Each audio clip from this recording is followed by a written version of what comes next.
used to dread the tangled mess of cables in my drawer, but then I discovered a simple solution: toilet paper rolls. Seriously, these little tubes are game changers. Just take an empty roll, wrap your cable neatly around it, and slide it inside. No more knots or frustration.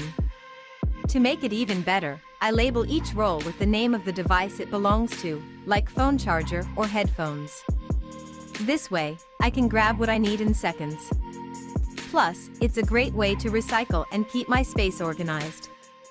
It's amazing how something so simple can make such a big difference. So, next time you finish a roll, don't toss it, transform it into a cable organizer.